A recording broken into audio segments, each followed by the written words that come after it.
La morfología del arroz, por Cristian Delgado.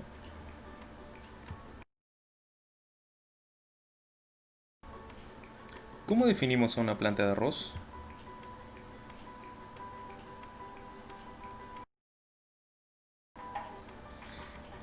El arroz es una gramínea anual de tallos redondos y huecos, compuestos por nudos y entrenudos.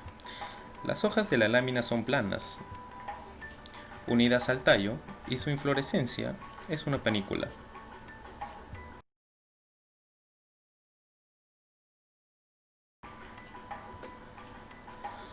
Para describir una planta se ordena en órganos vegetativos y órganos reproductivos.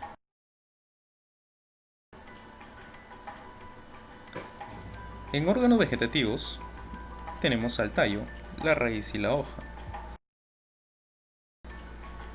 En raíz y tipos existen las raíces primarias, que son llamadas también seminales o temporales, las raíces secundarias, adventicias o permanentes.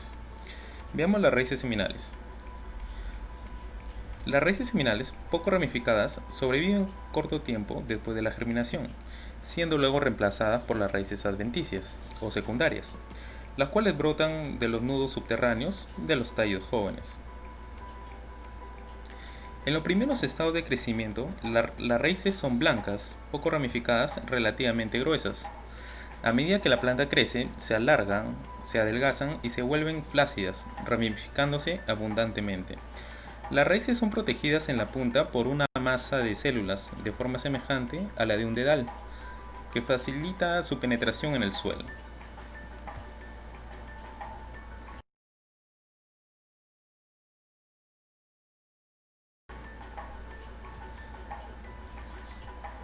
Las raíces seminales,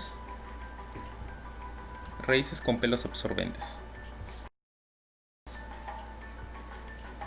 Las raíces adventicias son fibrosas, con raíces secundarias y pelos radicales, y con frecuencia forman verticilos a partir de los nudos, que están sobre la superficie del suelo.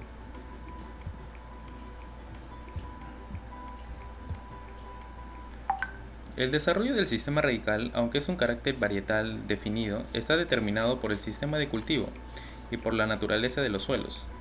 En variedades de arroz flotante, se forman raíces adventicias en los nudos más altos de la parte del tallo, sumergida en el agua.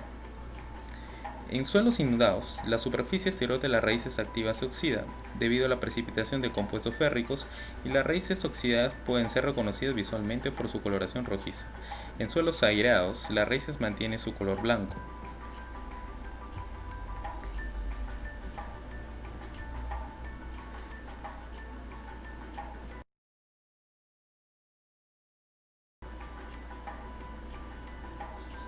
El tallo. El tallo está formado por la alteración de nudos y entrenudos. En el nudo o región nodal se forma una hoja y una yema. Esta última puede desarrollarse y formar una macolla, cuando existen condiciones de alta radiación y un balance de NPK en la planta. La yema se encuentra entre el nudo y la base de la vaina de la hoja.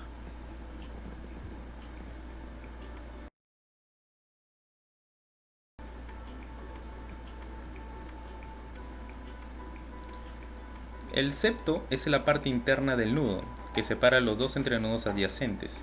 El entrenudo maduro es hueco, finalmente estriado.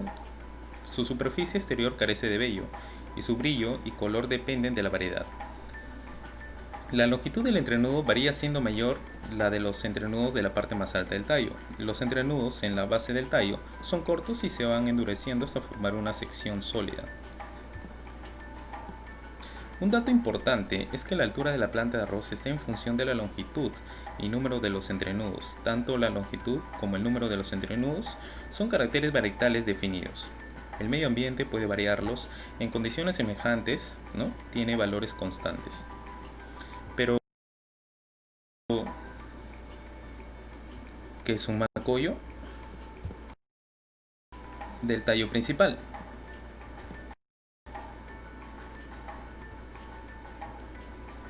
Los macollos secundarios emergen de las yemas de los nudos secundarios de los macollos primarios. Los macollos terciarios emergen de las yemas de los nudos secundarios del macollo secundario. El conjunto de macollas y el tallo principal forman a la planta. El número total de macollas es una característica varietal que puede variar según el sistema de cultivo y el medio ambiente. Los tipos de macollamiento. Los tipos de macollamiento se dan según el ángulo que forman los hijos secundarios y los terciarios respecto al eje del tallo principal. Da lugar a los siguientes tipos de ramificación: erecta, con un ángulo menor que 30 grados, abierta, con un ángulo cercano a los 60 grados, dispersa, con un ángulo mayor a 60 grados, y procumbente, con un ángulo de 90 grados. Por tanto, un hijo formado en nudos inferiores del tallo principal tiende a nacer sobre la superficie del agua o del suelo.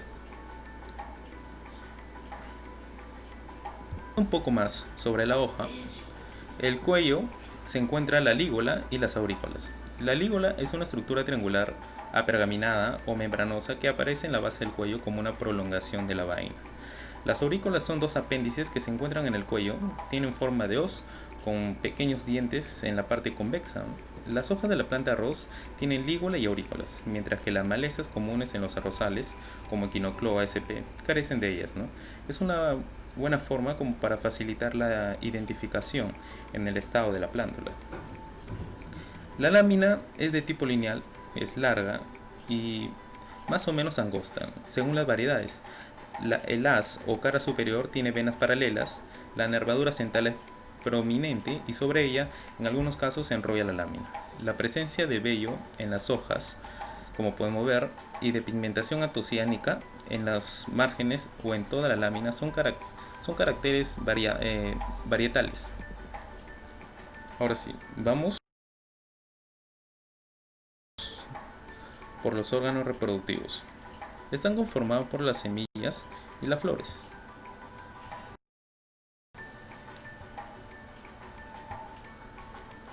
La flor consta de 6 estambres y un pistilo. Los estambres son filamentos delgados que sostienen las anteras alargadas y bífidas, las cuales contienen a los granos de polen.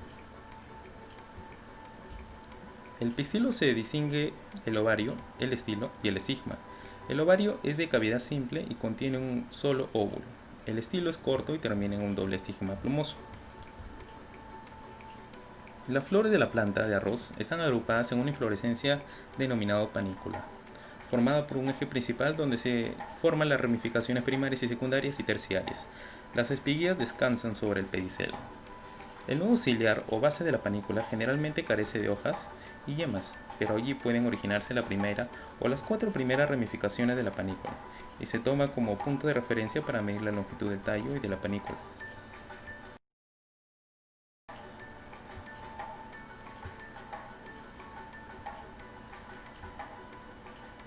Ahí están las imágenes más claras, ¿no?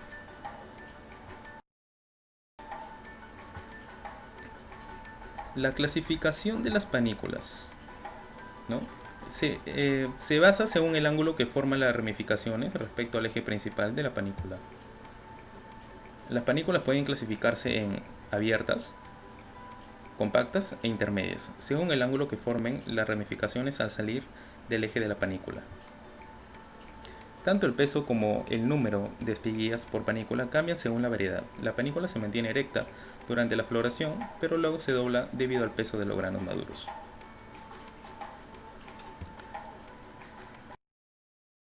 Ahora hablemos sobre la espiguilla. Es la unidad básica de la inflorescencia y está unida a las ramificaciones por el pedicelo.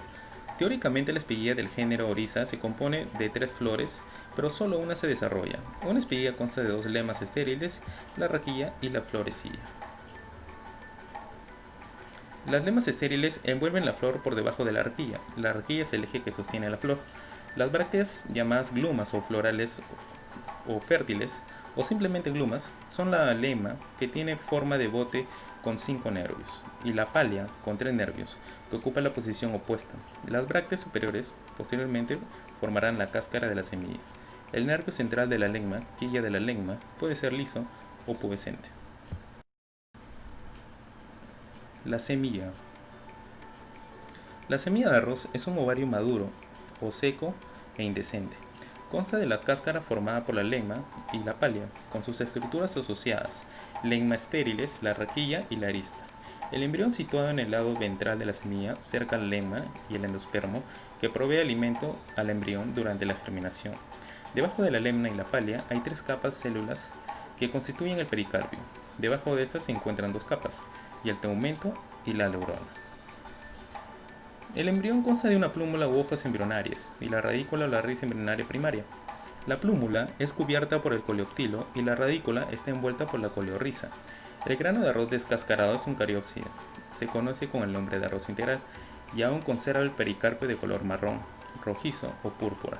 Los denominados arroces rojos tienen el pericarpio de este color y algunos también el tegumento.